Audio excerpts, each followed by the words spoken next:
Assalamualaikum warahmatullahi wabarakatuh. Waalaikumsalam warahmatullahi wabarakatuh. Alhamdulillah wassalatu wassalamu ala sayyidina maulana Rasulillah wa ala alihi wa ashabihi wa man tabi'ahu wa nasarahu wa walah, amma ba'dah. Fanawaina ta'alluma wa ta'lima wa tadhakkura wa tadhkira wa naf'a wal intifa'a wal ifadata wal istifadah wal hatta ala tamassuki bi kitabillahi wa sunnati rasulih sallallahu alaihi wa alihi wa sahbihi wa sallam wa du'a ilal huda wa dalalata alal khair bitigha'a mardatillahi wa qurbihi wa thawabihi. Subhanaka la ilma lana illa ma 'allamtana innaka antal alimul hakim. Wala hawla wala quwata illa billahil aliyyil azim. Allahumma inna na'udzubika min ilmin la yanfa' wa qalbin la yakhsha' wa nafsin la tashba' wa ainin la tadma' wa amalin la turfa' wa min du'ain la yustajabu laha birahmatika ya arhamar rahimin. Allahumma inna nas'alukal ilman ladunni wal mashrabas safiyal hani ya wahabu ya ghani. Allahumma la sahla illa ma ja'altahu sahla wa anta taj'alul hazana idza syi'ta sahla. Allahumma sahhil lana hifdzal ulum wa hab lana wasi'atil fuhum bijahi nabiyikal ma'sum. Allahumma arinal haqqa haqqan warzuqna ittiba'ah wa arinal batila batila warzuqna ijtinabah wa la taj'alhuma mushtabihan alaina fanattabi'al hawa. Allahumma ya man waffaqa ahlal khairi lil khairi wa anahum alaih waffiqna Allahumma lil khairi wa a'inna alaih. Ahbaban al-afadil, jamaah kaum muslimin wal muslimat, as'adakumullah. Alhamdulillah, kita bersyukur kepada Allah subhanahu wa ta'ala atas segala karunia dan nikmat yang Allah anugerahkan kepada kita, sehingga kita dapat melanjutkan mudzakarah kita, kajian kita pada kitab Wasailul Wusul ila Syamailir Rasul yang ditulis oleh Al-Imam An-Nabhani rahimahullahu ta'ala wa nafa'ana bih. Pembahasan kita masih tentang fisik baginda Nabi Muhammad sallallahu alaihi wa alihi wa sahbihi wasallam. Qala al-musannif rahimahullahu ta'ala wa nafa'ana bihi wa bi'ulumihi wa bi'ulumi sa'iris salihin wa radiyallahu anhum wa anna bihim ila anqal. Wa kana sallallahu alaihi wa alihi wa sahbihi wa sallama fakhman mufakhkhama. Dan Rasulullah sallallahu alaihi wa alihi wa sahbihi wasallam memiliki bentuk fisik yang sekel, yang berisi. Ya tala'la'u wajhuhu tala'lu al-qamar. Wajahnya bersinar seperti cahaya rembulan Lailatul Badri di malam bulan purnama. Atwala minal marbu'i, lebih tinggi dari orang yang berpostur standar. Wa aqsara minal musyadzabi. Dan Nabi sallallahu alaihi wa alihi wasallam memiliki bentuk tubuh yang proporsional karena tidak lebih pendek dari bentuk badan yang kurus. Azimal hamati, memiliki lingkar kepala yang cukup besar. Rajilas sya'ri, rambut yang terurai. Idzan faraqat aqiqatuha, apabila rambutnya dibelah. Faraqaha, maka dibelah dua.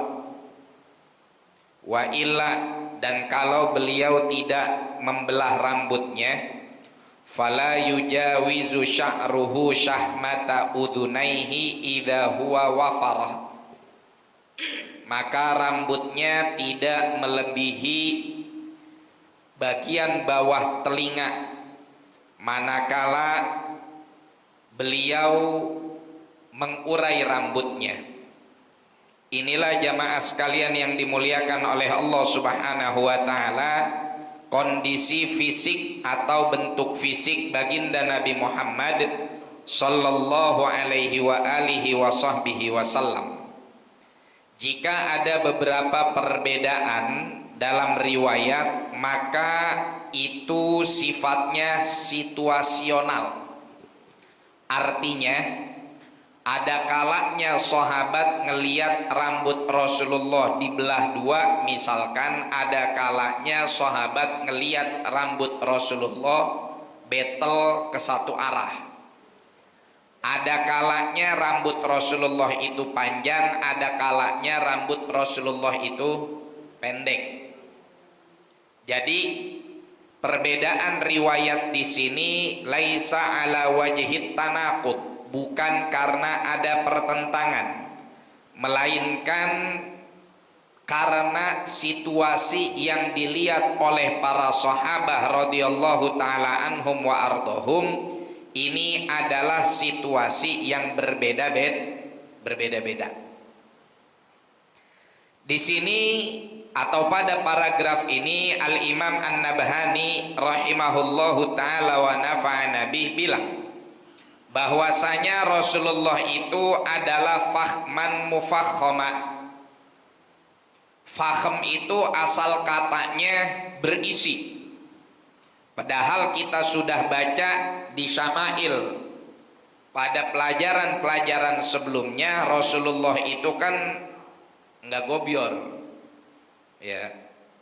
Maka makna fakhman mufakhama di sini artinya adalah badan baginda Nabi Shallallahu Alaihi Wasallam itu atletis, ya, berisi tapi nggak lembek.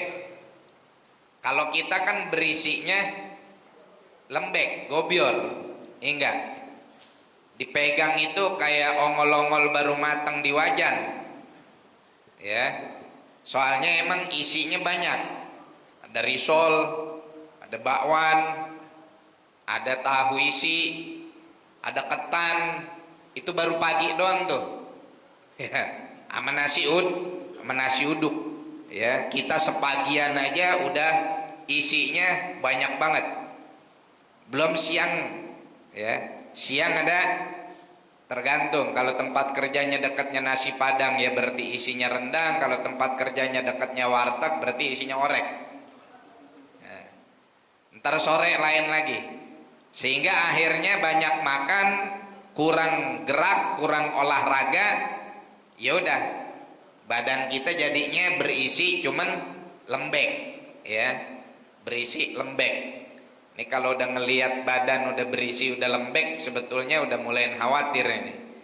Dulu kita lumayan sekel, sekarang rada lembek gara-gara jarang bergerak, ya, gara-gara jarang olahraga. Dulu rajin olahraga kita main futsal kadang-kadang tuh sama teman-teman pengajian. Sekarang udah punya kesibukan masing-masing, betis udah pada kendor nih, ya.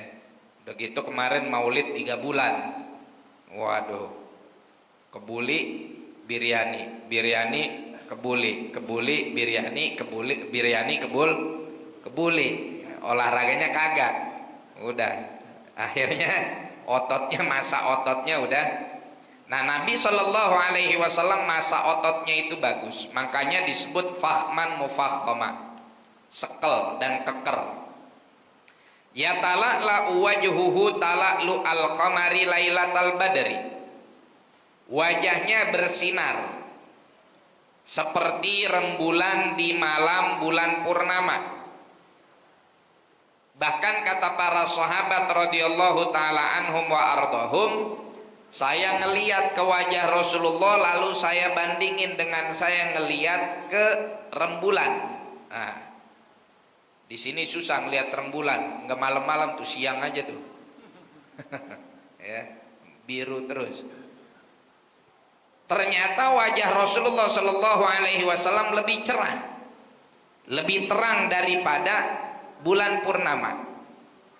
Bahkan para sahabat radhiyallahu taala anhum wa ardhahum menjadikan pancaran wajah Rasulullah itu sebagai penerang alami di tengah gelapnya malam, tanpa kesorot lampu, tanpa pakai serum, Bu, ya, tanpa pakai make up, sudah mencilak.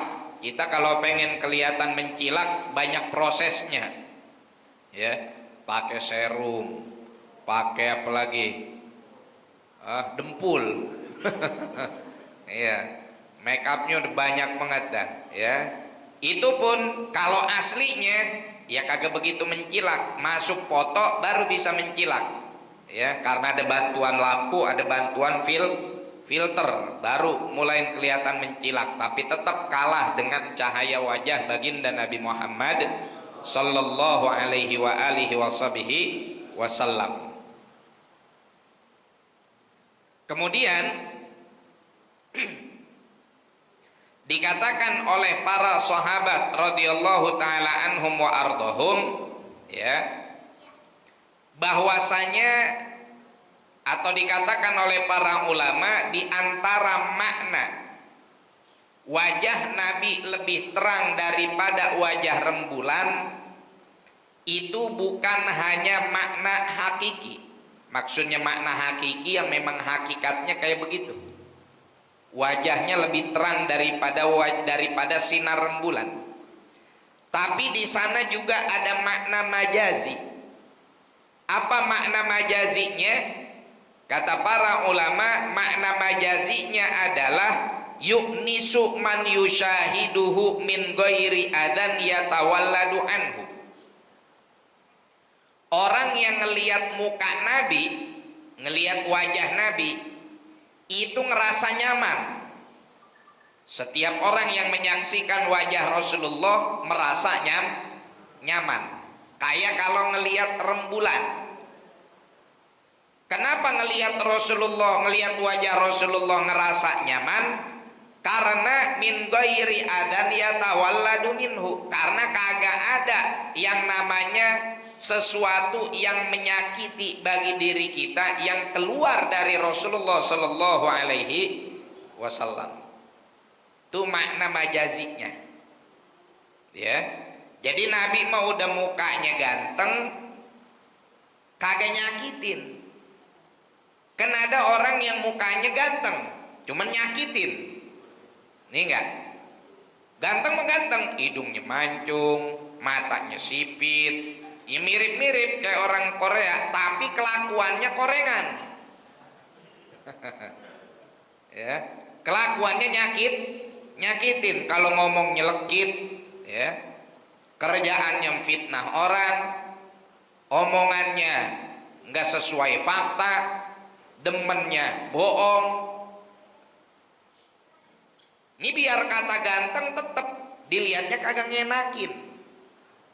Apalagi udah jelek nyakitin.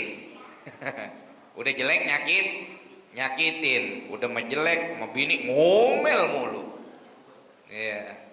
Udah menjelek bini disuruh-suruh mulu. Dibagi duit kagak. Diajak ke mall kagak. Ya. Di rumah kalau pagi tidur kagak nyari duit, malam begadang, bangun tidur nyuruh bini masak mah. Nah, ntar pergi beli rokok minta duit sama bini. Rokok habis minta sama bini. Pulang begadang minta minum sama bini. Ini udah jelek nyakitin, ya. Insya Allah di masjid ini mah kagak ada, nggak ada. Ini mah kan kelakuan di rumah bukan di masjid. Ya, kelakuan kayak gini di rumah bukan di masjid. Di masjid mah ilokan ya begitu ya. Nah oleh karena itu jamaah sekalian yang dimuliakan oleh Allah, wajah ini banyak yang warisin, Pak. Ada orang yang secara fisik dia mungkin enggak good looking kalau bahasa anak zaman sekarang mah, ya. Ya secara fisik mukanya standar orang Indonesia lah. Bukan standar orang Arab atau orang Barat. Kalau orang Arab, orang Barat kan kita lihat ganteng-ganteng ya. Tapi itu karena kita jarang melihat, Pak. Kita nih ngelihat orang luar negeri cantik-cantik itu karena kita jarang ngelihat. Ibu-ibu juga sama, ngelihat orang luar negeri ganteng-ganteng karena jarang ngelihat. Kalau udah tinggal di sono ya 11-12 sama laki ibu.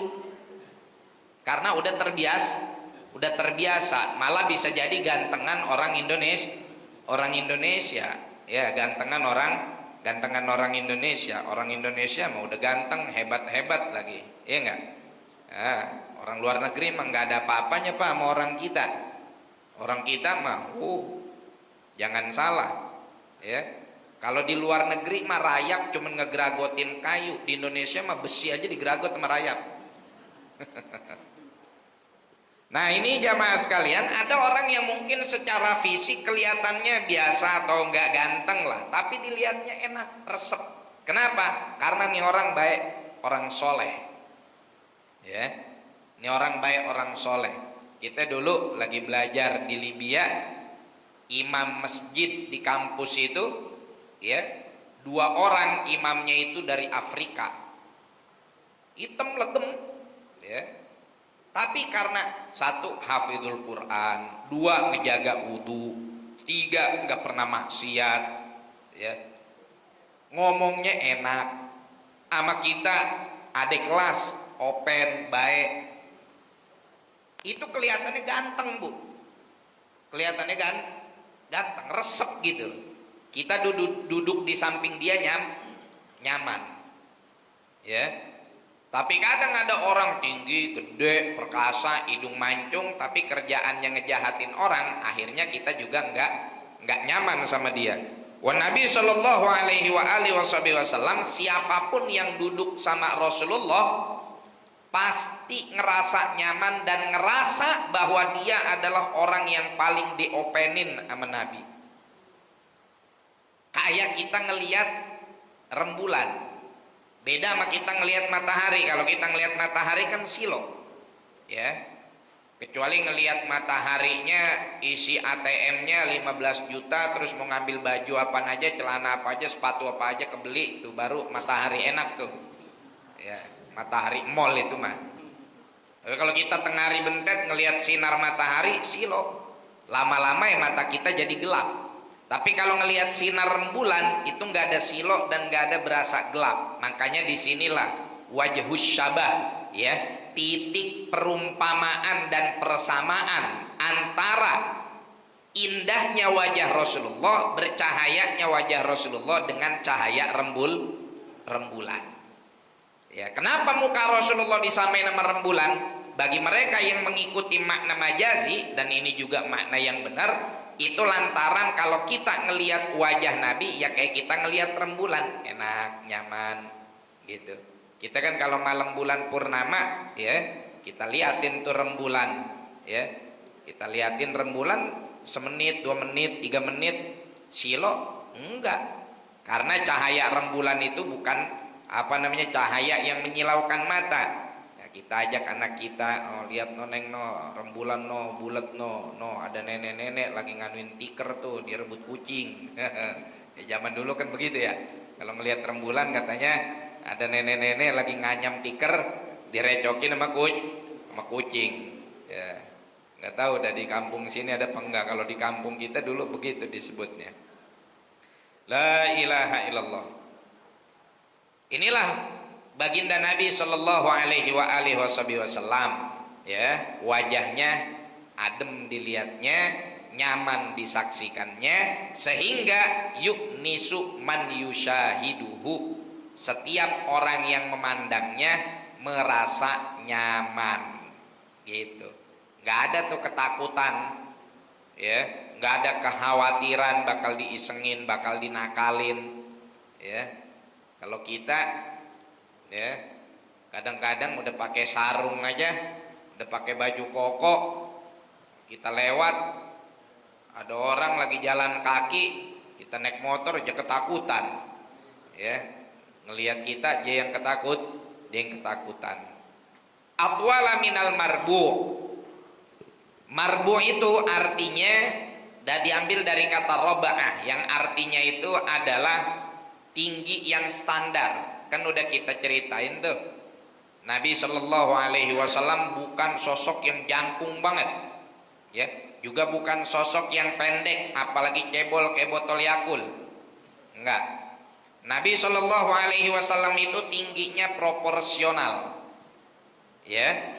Namun sebagian sahabat mensifati atwal minal marbu. Dari tinggi yang standar itu Nabi Shallallahu Alaihi Wasallam agak tinggi sedikit, ya, agak tinggi sedikit.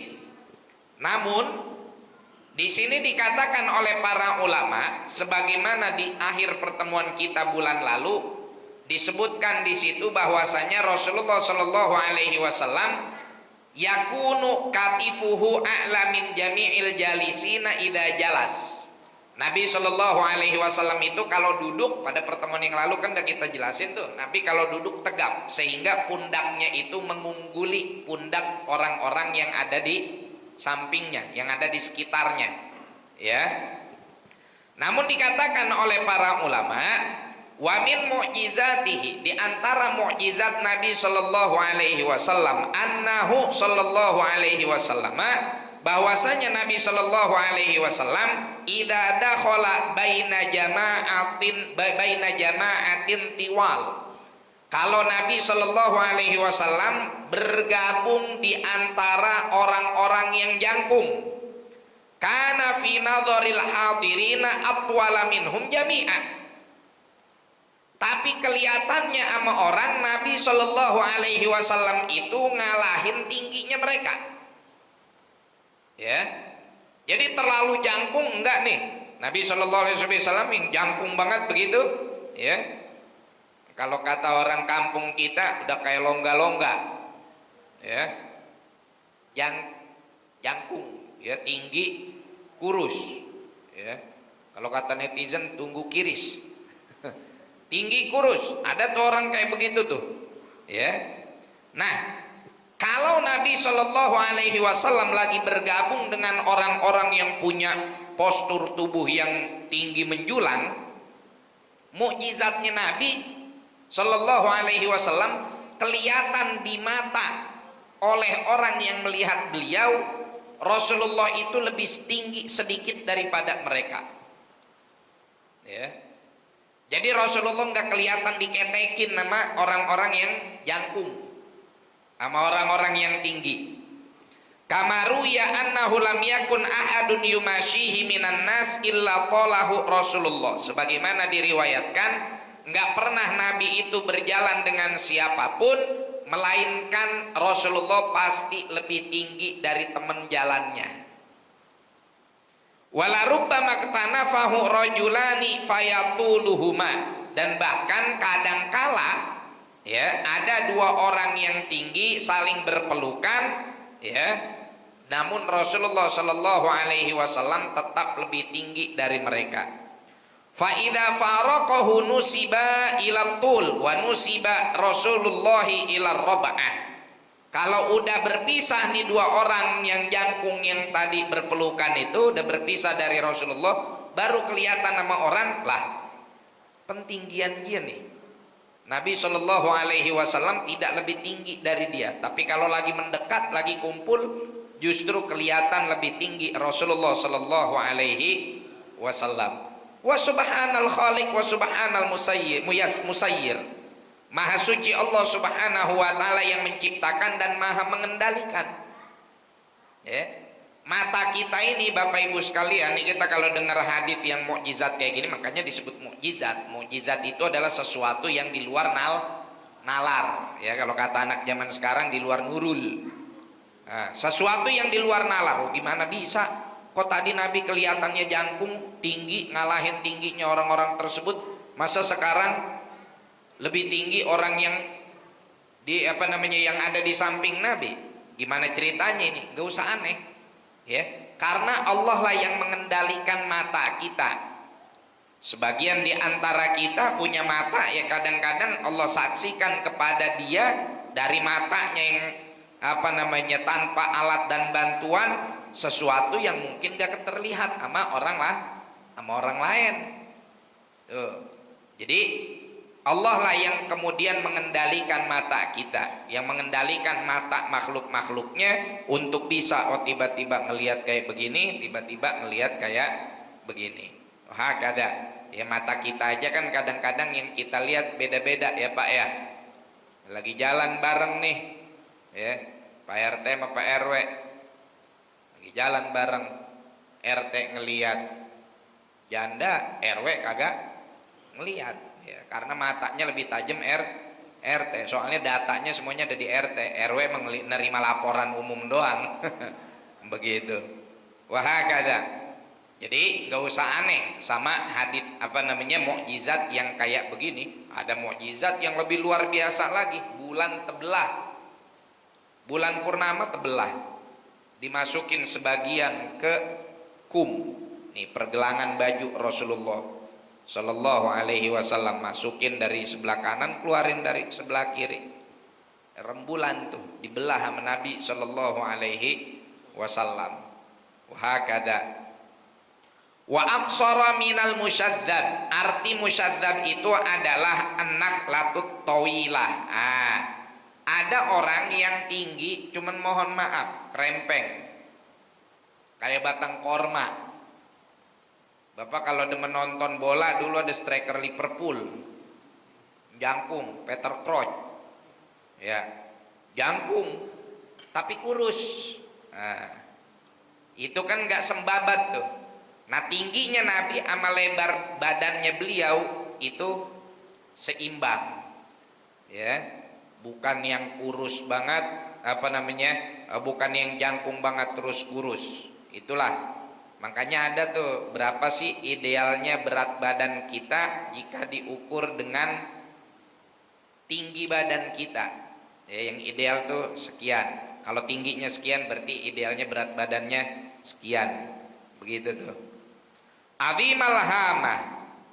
Nabi Shallallahu Alaihi Wasallam memiliki lingkar kepala yang cukup besar, ya, dan ini dikatakan oleh para ulama sebagai bentuk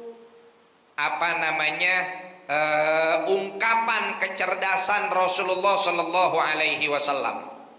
Kalau di kita ada ungkapan kepala besar, itu artinya apa? Besar kepala, sombong. Tapi kalau di Arab kepala besar itu, besar kepala itu artinya bukan sombong, tapi cerdas, ya.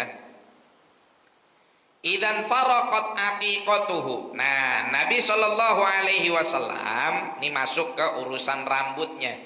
Idan faraqat aqiqatuhu faraqaha. Ada kalanya Bapak Ibu sekalian, Nabi Shallallahu Alaihi Wasallam itu punya model rambut dibelah dua, ya, belah tengah, setengah ke kanan, sisinya lah sebelah lagi ke kiri. Ini makna idan faraqat aqiqatuhu faraqaha. Aqiqah itu asal katanya adalah sya'rul maulud. Kalimat aqiqah itu asal katanya memiliki arti rambut bawaan lahir. Makanya, ya, ritual nyukur rambut, nyembelih kambing buat bayi itu dinamain aqiqah, walimatul aqiqah. Karena umumnya orang yang nyembelih kambing sebagai bentuk rasa syukur atas keselamatan kelahiran si anak, itu diiringi atau dibarengi dengan mencukur rambut bawaan lahir, ya. Jadi aqiqah itu asal katanya adalah rambut bawaan lahir, dan itu memang sangat dianjurkan untuk dicukur, ya, dihabisin, dibotak. Kita Nabi Shallallahu Alaihi Wasallam mensyariatkan, mensunahkan apa? Habis dicukur, botak, bersih, rambutnya ditimbang. Dengan apa? Dengan timbangan emas. Yang mampu emas, nggak mampu perak. Nggak mampu emas pakai perak, ya. Tapi tetap afdolnya emas. Berapa gram nih rambut si bayi nih? Loh, kok berat? Oh, nggak taunya rambut emaknya ngikut. Ya, emaknya lagi nyisir, nyampur sama rambut si bayi. Habis itu emasnya diapain? Yutasaddaqu bihi, ya, disedekahin. Boleh nggak Ustadz? Saya kagak beli emas, cuman numpang nimbang doang di tukang emas. Ya. Atau saya punya timbangan sendiri, di rumah saya timbang. Oh, rambut anak saya misalkan berapa gram? Ya, 5 gram katakan. Bisa dicukur 5 gram. Saya buka di internet berapa harga emas sekarang ya. Oh, harga emas sekarang 1 gramnya misalkan 1.500.000. Berarti 5 gram berapa tuh? 7 juta setengah. 7 juta setengah. Saya nggak beli emasnya dah, ya. Duitnya aja langsung 7 juta setengah saya sedekahin. Boleh. Boleh disedekahin dalam bentuk duit, ya. Disedekahin dalam bentuk duit. Itu beda dari akikah tuh. Ya, duit yang disedekahinnya bukan duit yang dipakai buat ngolah akikah. Begitu. Itu khusus duit disedekahin, persenin ke yatim, fukoro, masakin, ya, aromil, ke janda-janda, ya, yang nggak mampu. Yang mampu mah nggak usah dikasih lagi, ya, begitu. Nah baru ntar yang masakannya mah dibiayainnya berbeda dari uang yang hasil dari timbangan rambut akikahan tadi. Maka inilah asal kata dari akikoh, ya, asal kata dari akikoh, rambut bawaan lahir. Nah Nabi Shallallahu Alaihi Wasallam kenapa di sini disebutkan idan faraqat akikotuhu, ya, karena umumnya rambut bawaan lahir itu ada di ubun-ubun dan sekitarannya. Nah itulah artinya Nabi Shallallahu Alaihi Wasallam itu kadangkala punya model rambut yang beliau belah dua sampai ke ubun-ubun. Sebagian disisir ke sebelah kanan, sebagian disisir ke sebelah kiri. Wa illa, kalau enggak, nah kadang Nabi Shallallahu Alaihi Wasallam beliau urai itu rambutnya, ya. Beliau urai, fala yujawizu sya'ruhu syahmata udunaihi idza huwa wafarah. Kalau Nabi Shallallahu Alaihi Wasallam mengurai rambutnya, maka panjang rambutnya enggak lebih dari syahmatul udunain. Ini syahmatul udunain nih, ya, bagian daun telinga kita, enggak lebih panjang daripada itu. Namun sekali lagi ini sifatnya situasional, ya.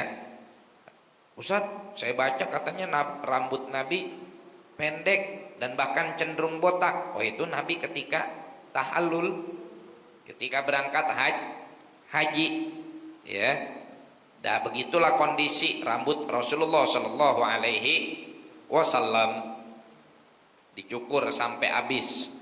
Sebagaimana kata Al-Hafidh Al-Iraqi di dalam Alfiyah Sirah beliau, yahliqu ra'sahu li ajlin nusuki wa rubbama qassarahu fi nusuki. Nabi Shallallahu Alaihi Wasallam kadang mencukur habis rambutnya pada saat tahallul. Ada kalanya cuman ditaksir, cuman dipendekin doang pada saat bertahallul juga. Artinya ini situasional, kadang-kadang begini, kadang-kadang begono. La ilaha illallah. Kemudian dikatakan bahwa Rasulullah Shallallahu Alaihi Wasallam azharul launi. Nabi punya kulit kuning langsat, ya, putih namun rada bercampur kemerah-merahan, tapi bukan merahnya ala orang Arab Pak, ala orang Eropa. Eropa tuh bule-bule tuh merah, cuman merah dia mah karena pori-porinya besar, ya, apalagi kalau udah kena matahari. Nah Nabi Shallallahu Alaihi Wasallam tuh bukan merah yang kayak begitu, kuning langsat, ya, putih mencilak. Karena putihnya masyruban bil humrah, ya, agak sedikit bercampur dengan warna merah. maka disebutkan di sini azharul launi. Wasi'al jabin, Nabi Shallallahu Alaihi Wasallam punya jidat, punya kening yang cenderung lebar, baik dari atas ke bawahnya atau dari samping ke sampingnya, baik secara vertikal ataupun secara horizontal. Ya, ada orang yang kadang jidatnya itu kecil. Ya, jidatnya Nabi lebar itu bukan karena rambutnya botak setengah. Ada orang kan yang jidatnya sampai ke sini-sini ya Pak. karena botak. Ya, profesor itu biasa dipanggilnya. Ya, botak udah kebanyakan mikirin listrik, mikirin kredit, mikirin apa lagi, mikirin anak, mikirin bini, sampai akhirnya rontok rambutnya sampai ke sini. Wah, jidatnya lebar banget itu. Itu udah bukan jidat itu. Ya, ada orang yang keningnya kecil, ya, ada orang yang keningnya lebar. Nah, kening Nabi Shallallahu Alaihi Wasallam lebar, baik secara vertikal ataupun secara horizontal. La ilaha illallah. Kemudian juga dikatakan Nabi Shallallahu Alaihi Wasallam itu azajjal hawajib. Ma makna azajjal hawajib? Yakni muqawwasul hajibain ma'awufuri sya'ri wa tulihi fi tarafihi wa imtidadihi. Nabi Shallallahu Alaihi Wasallam punya alis melengkung kayak bulan sabit dan kereng, serta rambut bulu alisnya itu lebat, ikel, kereng, melengkung, muqawwas, ya, dikatakan muqawwasul hajibain. Ada orang yang bulu alisnya acak-acakan, ada orang yang bulu alisnya melengkungnya ke atas, ya, yang kiri ke atas, yang kanan ke atas, matanya sipit. Ya. Ada orang yang alisnya nggak kereng, tipis, kadang pendek. Nah, Nabi Shallallahu Alaihi Wasallam alisnya itu melingkar. Nah, bukan melingkar, setengah lingkaran, melengkung, muqawwasul hajibain. Terus warna bulu alisnya itu kereng, ya, dan cukup lebat, serta di beberapa bagian di ujungnya itu ada beberapa bagian yang cukup panjang, ya, panjang dalam takaran alis, ya, bukan dalam takaran rambut. La ilaha illallah. Sawabigha fi ghairi qaranin. Nabi Shallallahu Alaihi Wasallam disebutkan sawabigha fi ghairi qaranin itu artinya alisnya itu sempurna, ya, bukan alis yang setengah-setengah. Ada orang alisnya setengah biar sempurna, dia gambar lagi sama dia. Biasanya tuh orang wadon, ya. Makanya perempuan itu kalau aneh-aneh, bapak nggak usah ngerasa aneh, Pak. Ya, kalau ada tindakan bini kita yang mungkin aneh buat kita, nggak usah kita ngerasa aneh, karena perempuan emang makhluk paling aneh. Allah udah kasih dia alis segitu masih digambar ulang sama dia. Ya, itulah letak keanehan perempuan. Allah kasih dia alis segitu, nggak puas, digambar lagi sama dia. Ya, pakai clear, pakai clear juga, pakai krayon juga, belum lagi sulam juga, udah macem-macem. Ya, kalau kita seorang laki masa bodoh, ya, kagak jarang ketemu orang laki ngerengin alis. Orang laki mah alis nggak dikereng-kerengin, paling juga dicukur, main tuyul-tuyulan. Zaman kita SD kan begitu, ya, mau ngelihat tuyul nggak mau ngelihat setan. Gimana caranya? Sini kita kerjain temen kita dah, ya nggak? Masuk ke rumah kita gelap-gelapan, bakar tuh kaleng susu bendera pakai lilin, pakai pelita, ntar kan jegosong. Jegosong kita coreng-corengin di sininya, teralisnya kita kerok. Yang bikin kita nggak bisa melihat makhluk gaib karena mata kita terhalang sama alis. Kalau mau ngelihat tuyul, alisnya kudu dicukur, cukur alisnya, taruh di atasnya tuh cemongan dari kaleng susu. Nah, suruh ngaca, dah melek sekarang, lihat kaca. Udah kelihatan belum tuyulnya? Udah, betulnya dia sendiri. Ya, itu paling kerjaan orang laki, ya, nyukur alis. Kalau ibu-ibu, nggak puas dengan alis yang ada, dia kerengin lagi, dia polak lagi, dan ngalis itu paling lama bisa sampai 15 menit, 20 menit. Itulah kenapa kalau kondangan bapak-bapak udah siap, rokok udah habis 3 batang, ibu-ibu belum kelar. Ya, karena punya kewajiban mengatur dan menyeting ulang ciptaan Tuhan. Subhanallah. Bainahuma irqun yudirruhul ghadabu. Di sela-sela alisnya Rasulullah Shallallahu Alaihi Wasallam ada urat. Yang kalau Rasulullah lagi marah, tuh urat nongol, timbul di sini nih. Irqun itu adalah urat, ya. Jadi sahabat kalau ngelihat Rasulullah marah itu bukan karena banting ini banting ngono, cukup begitu ngelihat baginda Nabi mulai nonjol itu urat yang ada di antara alisnya, sahabat tahu kalau ada sesuatu yang tidak menyenangkan baginda Nabi Muhammad sallallahu alaihi wa alihi wasallam. Dan tidak ada yang bikin Rasulullah marah kecuali pelanggaran syariat. Dikatakan di dalam Syama'il Tirmidzi, ya, dalam muqaddimahnya, bahwa Rasulullah Shallallahu Alaihi Wasallam itu lam yakum nggak pernah marah kalau terkait urusan pribadinya.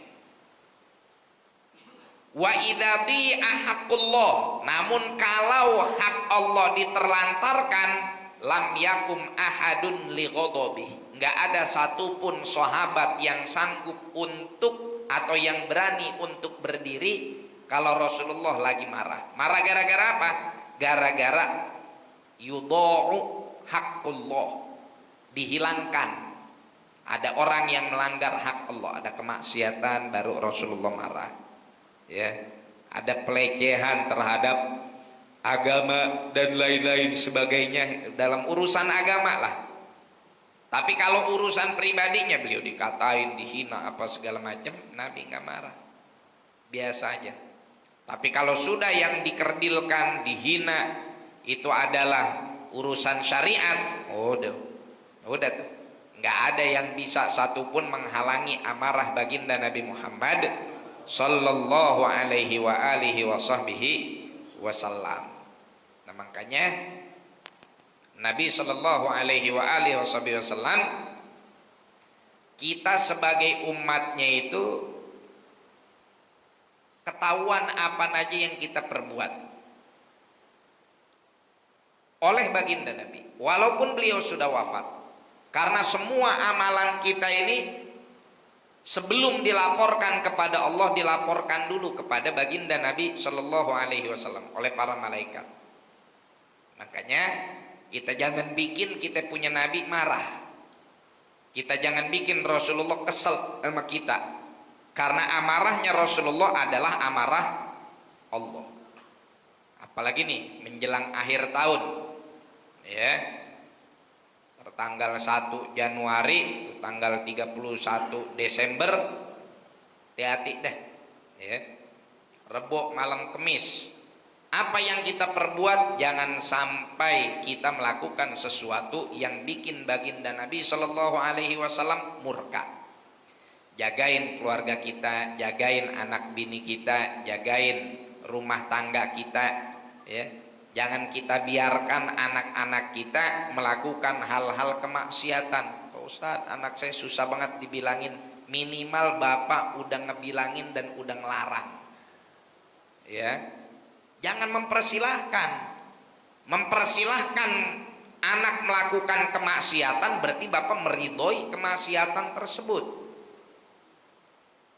Terlepas tuh anak nanti dengar kata dibilangin atau enggak, dengar kata alhamdulillah, enggak dengar kata bapak lepas dari tanggung jawab di hadapan Allah, lepas dari tuntutan. Kenapa? Karena udah ngebilangin.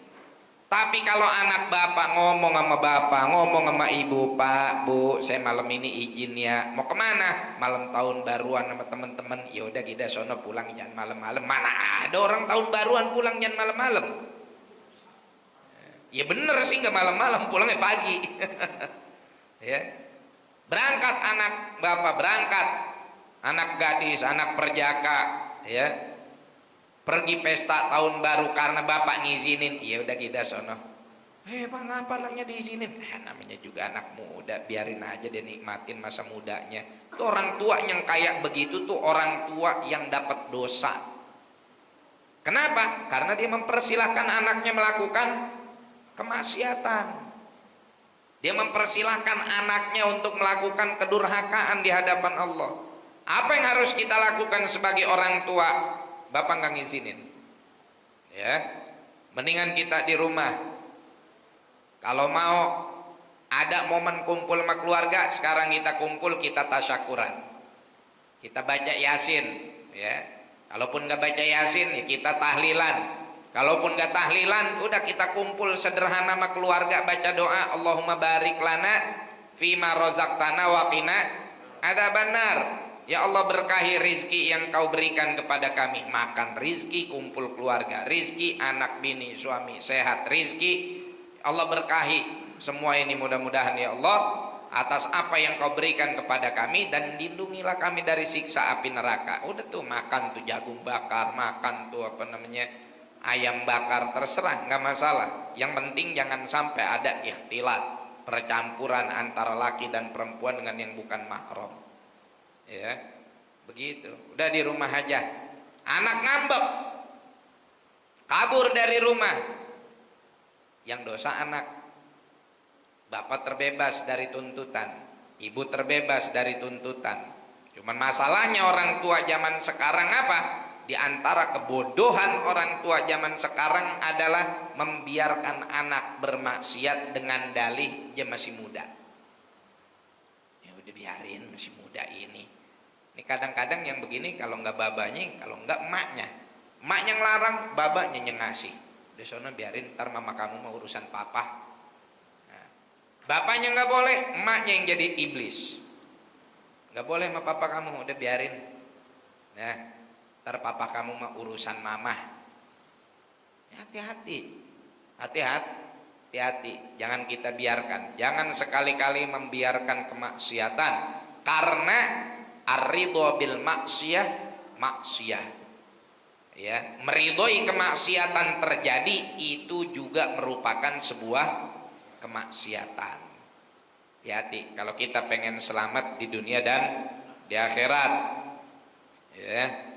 Jangan kita biarin tuh anak bini kita, cucu kita, orang yang jadi tanggung jawab kita di rumah, malam tahun baru bikin Allah dan Rasulnya menjadi murka karena perbuatan kita. Alhamdulillah, ya, kita bersyukur orang tua kita kagak pernah ngebiasain malam tahun baru kudu ada ini, kudu ada itu, ya. Yang ada kita dikumpulin di rumah. Ngapain sih pakai ngayak? Udah di rumah aja. Kalau kita mau bakar-bakar ayam dengan niat kumpul keluarga di situ tanpa melakukan hal yang haram, ya. Kalau ada ponakan, ya berarti tutup aurat. Kalau ada sepupu, tutup aurat. Ada orang yang bukan mahram kita, ya tutup aurat. Kumpul di situ, jalin silaturahim, bakar-bakar, makan-makan, silakan kumpul keluarga. Tapi kalau sudah ada ikhtilat bainar rijal wan nisa ghairul mahram, ya, antara laki dan perempuan yang bukan mahram, ini yang jadi musibah, ya. Dan iblis paling banyak keluar di malam tahun baru. Malam Jumat mah malam berkah, kagak ada serem-seremnya. Justru yang malam musibah itu adalah malam tahun baru, di mana banyak musibah iman melanda kaum muslimin. Mudah-mudahan Allah Subhanahu wa taala jaga diri kita, jaga keluarga kita dari segala bentuk kemaksiatan. Allah panjangin umur kita dalam keadaan taat kepada Allah dan Rasulnya. Ala hadhihi niyah wa ala kulli niyatin salihah wa ila hadratin Nabi Muhammadin sallallahu alaihi wa alihi wasallam bisirril Fatihah. A'udzu billahi minasyaitonir rajim. Bismillahirrahmanirrahim. Alhamdulillahi rabbil alamin arrahmanir rahim maliki yaumiddin. Iyyaka na'budu wa iyyaka nasta'in ihdinas siratal mustaqim siratal ladzina an'amta 'alaihim ghairil maghdubi 'alaihim waladdallin. Amin. Subhanakallahumma bihamdika asyhadu an la ilaha illa anta astaghfiruka wa atubu ilaik. Wal 'afu minkum. Assalamualaikum warahmatullahi wabarakatuh.